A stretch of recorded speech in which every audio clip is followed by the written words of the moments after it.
Comment se cacher de ce qui n'est jamais caché?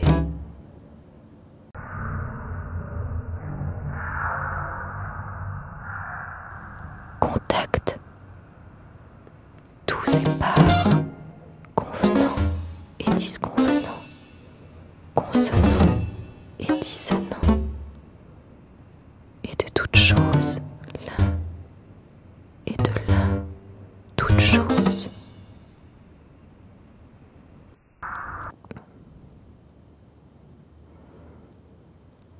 Bien qu'ils soient en leur présence, la plupart des hommes n'ont pas le savoir des choses qu'ils voient.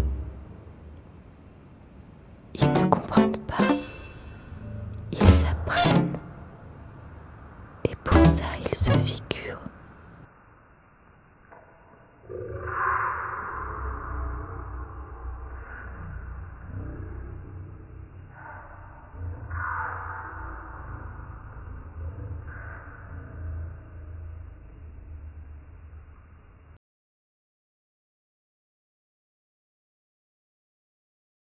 Le suprématisme est né à Moscou en 1913.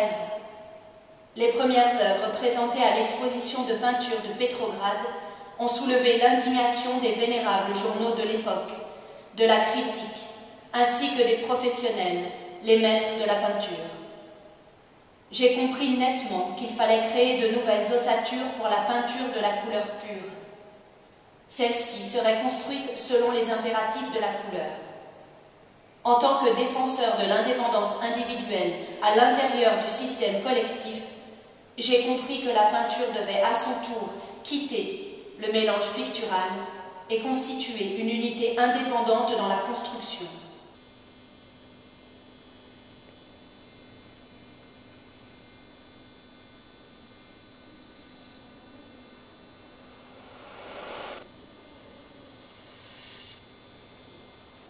Il faut construire dans le temps et l'espace un système qui ne dépende d'aucune beauté, d'aucune émotion, d'aucun état d'esprit esthétique, et qui soit plutôt le système philosophique de la couleur, où se trouvent réalisés les nouveaux progrès de nos représentations en tant que connaissance.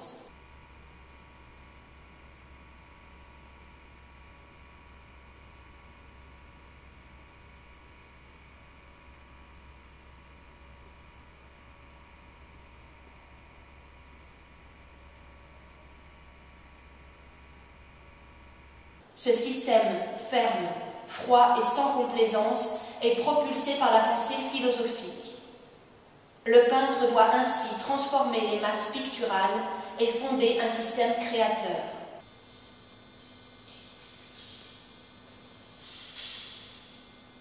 Il ne doit pas peindre de petits tableaux, des roses parfumées, car tout ceci ne sera qu'une représentation morte évoquant quelque chose de vivant. Même si son œuvre est bien construite et non objective, mais fondée sur les interrelations des couleurs, sa volonté sera enfermée dans les murs des surfaces plans esthétiques au lieu de participer à la pénétration philosophique.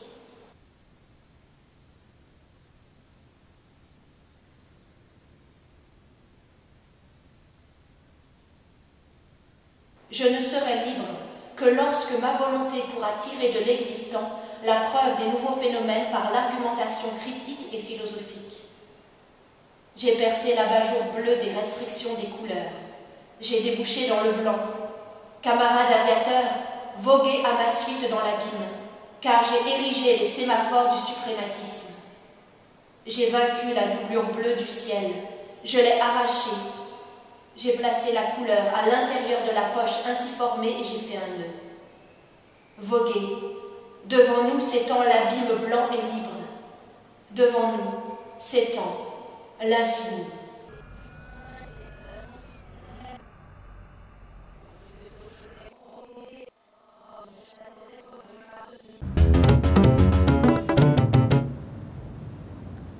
Écriture invisible, plus forte que la visible.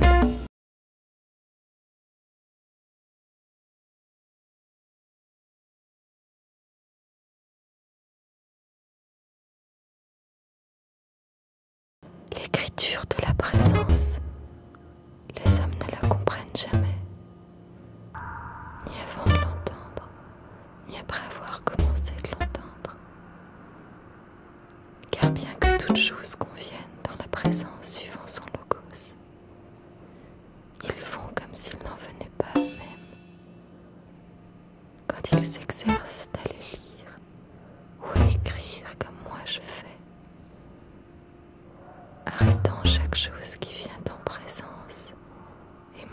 comment elle est, pendant que les autres hommes oublient ce qu'ils font les yeux ouverts et oublient en dormant tout ce qu'ils voient.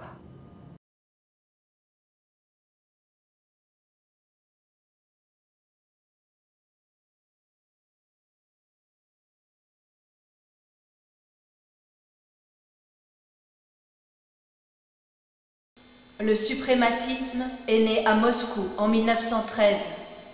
Les premières œuvres présentées à l'exposition de peinture de Pétrograd ont soulevé l'indignation des vénérables journaux de l'époque, de la critique, ainsi que des professionnels, les maîtres de la peinture.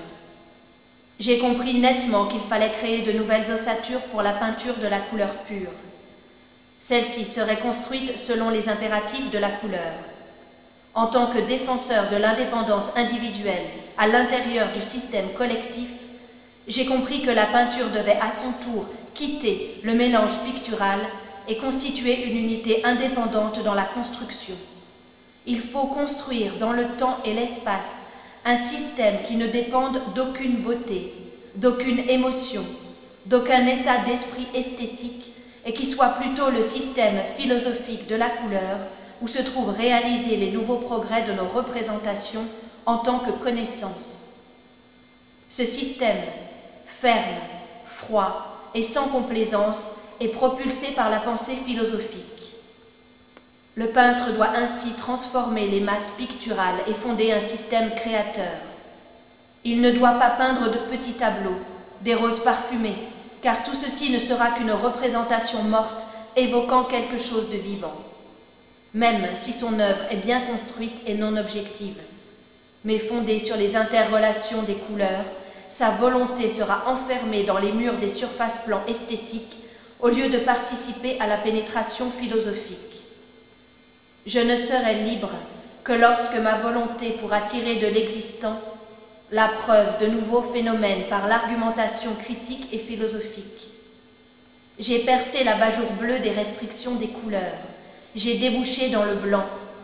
Camarades aviateurs, voguez à ma suite dans l'abîme, car j'ai érigé les sémaphores du suprématisme. J'ai vaincu la doublure bleue du ciel, je l'ai arrachée, j'ai placé la couleur à l'intérieur de la poche ainsi formée et j'ai fait un nœud. Voguez, devant nous s'étend l'abîme blanc et libre, devant nous s'étend l'infini. Kazimir Malevich.